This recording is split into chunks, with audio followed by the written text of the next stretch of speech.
Hello दोस्त, नमस्कार। Gravitation chapter का एक क्वेश्चन करने जा रहे हैं। If the earth stops rotating about its axis, ये जो हमारी अर्थ अपने एक्सिस के ऊपर घूम रही है, अगर ये घूमना बंद कर दे, स्टॉप हो जाए, then the acceleration due to gravity will undergo maximum change it. तो एक्सेलरेशन ड्यू टू ग्रेविटी में कहाँ पे सबसे ज़्यादा चेंज आएगा? पोल्स पे, इक्वेटर पे, 30 डिग्री के लेटीट्यूड पे या 45 डिग्री के लेटीट्यूड? देखो यार, अर्थ के रोटेशन का जब हम लोग इफेक्ट डिस्कशन करते हैं, तो हम लोग जानते हैं कि ये हमारी अर्थ है और ये पोल्स हैं और ये इक्वेटोरियल लाइन है। ठीक है? तो अर्थ जब घूमती है ना, तो अर्थ के घूमने के साथ साथ इस पे रखा हुआ हर एक ऑब्जेक्ट भी घूमता है। जैसे अगर कोई ऑब्जेक्ट यहाँ है, इतने लेटीट्यूड पे, लेटीट्यूड होता है ना, लेटीट्यूड का मतलब जानते हो? लेटीट्यूड का मतलब होता है जैसे कोई भी पॉइंट पी है, इस पॉइंट पी का अगर मेरे को लेटीट्यूड चाहिए, तो इस पॉइंट पी को अगर मैं अर्थ के सेंटर से मिला दूं, तो जो मिलाने वाली जो लाइन है, ये अर्थ की इक्वेटर के साथ जो एंगल बनाती है, ये है हमारी अर्थ की इक्वेटर। इक्वेटर मतलब जो इक्वल दो पार्ट्स में बांटने वाली लाइन। तो ये जो आपकी लाइन है, पॉइंट पी को अर्थ के सेंटर से मिलाने वाली, ये इक्वेटर के साथ जो एंगल बनाती है उसको लेटीट्यूड कहते हैं। तो अगर लैम्डा लेटीट्यूड पे अगर कोई पार्टिकल है, तो अर्थ के घूमने के साथ साथ में ये पार्टिकल भी ऐसे सर्कुलर मोशन करता है। और आप लोग जानते हो कि जब कोई पार्टिकल सर्कुलर मोशन करता है, तो और अगर इसके सर्कुलर पाथ की रेडियस आर है, तो उससे सेंट्रिक की दूर की तरफ एक सेंट्रीफ्यूगल फोर्स लगता है, m omega square r, centrifugal force. Okay? ये जो सेंट्रीफ्यूगल फोर्स, अब जैसे यहाँ पे कोई ऑब्जेक्ट है, तो इसके ऊपर जो ग्रेविटी लग रही है वो जी है। लेकिन जो सेंट्रीफ्यूगल फोर्स है, इसका एक कंपोनेंट इस तरफ लगता है, ओमेगा स्क्वायर आर। ये तो फोर्स है, एम ओमेगा स्क्वायर आर। इसमें सिर्फ एक्सेलरेशन का हिस्सा देखोगे तो ओमेगा स्क्वायर आर है, omega square R cos lambda.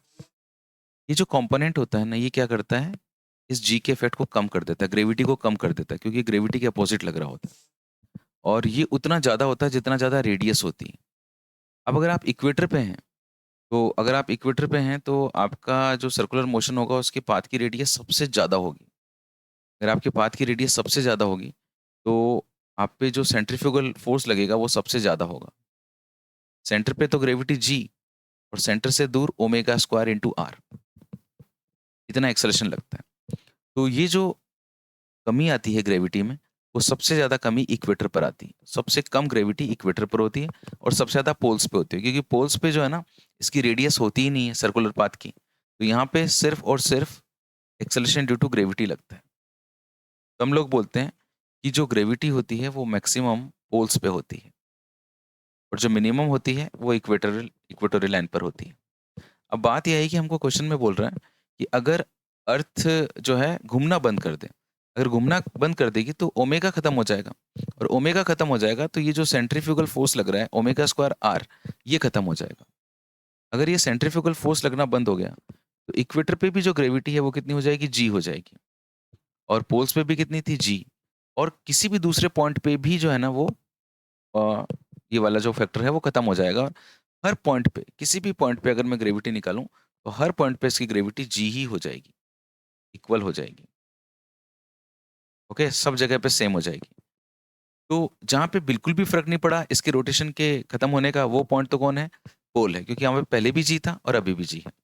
और उस पे जो सबसे ज्यादा इफेक्ट पड़ेगा वो कहाँ पर पड़ेगा, इक्वेटर पे पड़ेगा, है ना, क्योंकि इक्वेटर पे पहले सबसे ज्यादा कमी हो रही थी, इसके कारण अभी कमी होना बंद हो जाएगी, ओमेगा स्क्वायर का रूल खत्म हो जाएगा और यहाँ पे ग्रेविटी बढ़ के जी हो जाएगी। तो जहाँ पे इक्वेटर पे पहले gravity g minus omega square R थी, वो अब बढ़कर जी हो जाएगी। तो यहाँ पे सबसे ज्यादा चेंज हमको कहाँ मिलेगा, इक्वेटर पे मिलेगा।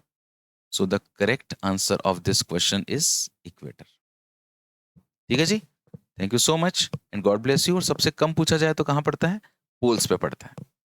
चेकलिस्ट चेक करते रहो डिफरेंट चैप्टर्स की, पूरा 11th पूरा 12th के हर चैप्टर के अंदर आप मैंने ढेर सारे क्वेश्चंस डाल रखे हैं, एंड क्लास 12 के तो पूरे लेक्चर्स भी हैं। आप इनको देखो, फायदा उठाओ। Thank you so much, God bless you. आपने जो भी सपना देखा है पूरा हो।